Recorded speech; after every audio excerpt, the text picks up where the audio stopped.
Few have cultivated the career and catalog such as pop superstar The Weeknd, from humble beginnings to today where he's sitting on 81 awards, including AMAs, Billboards, Grammys, and 2 Guinness World Records. There's always been a near-mythical vibe surrounding The Weeknd. His own insecurities and shyness resulted in him being reserved to give up interviews during his initial come-up. This mysteriousness only bolstered his image and brought more attention to his music, making him the songbird for a whole new generation. Want to learn more about the story of one of the music industry's biggest stars? Then stay tuned to The Famous Life.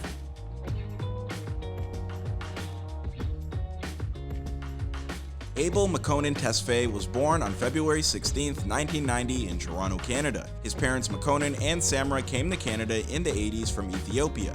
His father abandoned the family when he was just 2 years old. Speaking with Rolling Stone, Abel revealed, "I saw him vaguely when I was 6, and then again when I was 11 or 12.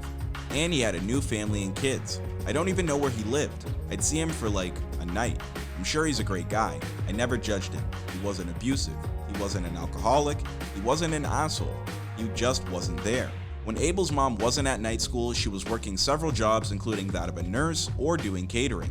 To help his moms out with her busy schedule, Abel's grandmother helped raise him. His grandmother lived through Ethiopia's so-called Red Terror after Emperor Haile Selassie's death, during which tens of thousands of civilians were killed by a military junta. Through his grandmother, a young Abel's first spoken language was Amharic.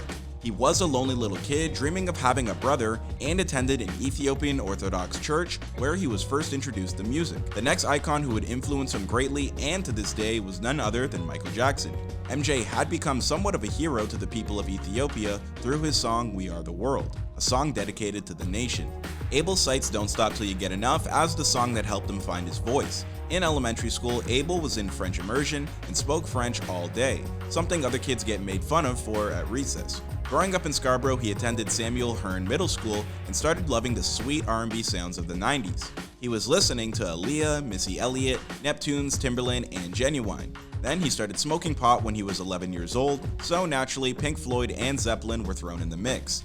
He also watched a ton of television and old films, and having no male role model, he was raised by what he saw on the television screen. Later, he attended Birchmount Park Collegiate Institute and slowly but surely began using harder and harder drugs.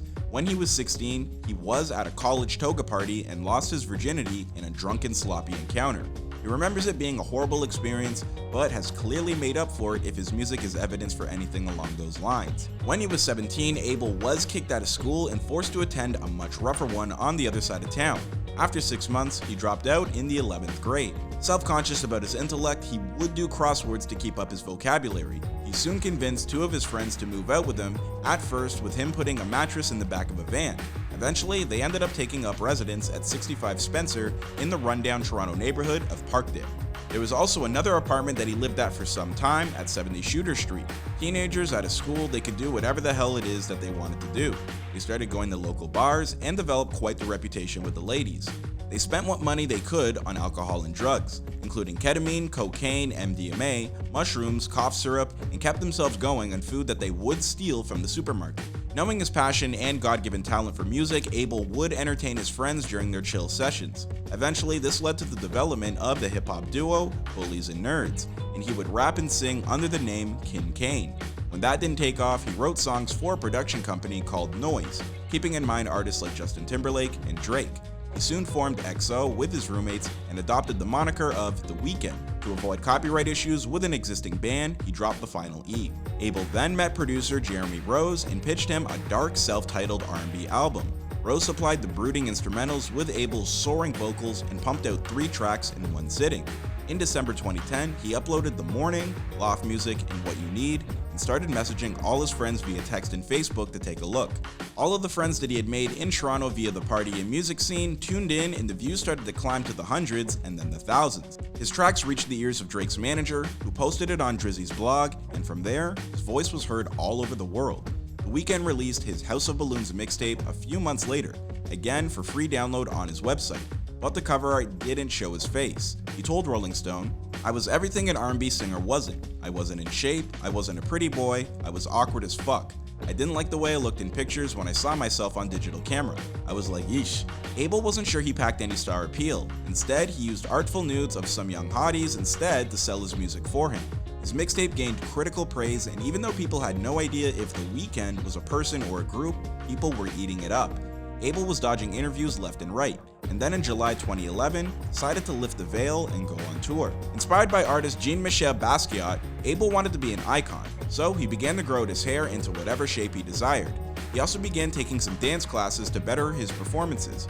He collaborated steadily with Drake as he was starting out and contributed on a ton of tracks to Drake's Take Care album, which was bittersweet because he got paid but states that he gave up nearly half of his album in the process. He released his 2 and 3 mixtapes that year as well, again available for free download on his website. Thursday and Echoes of Silence completed what would be known as the Balloons trilogy.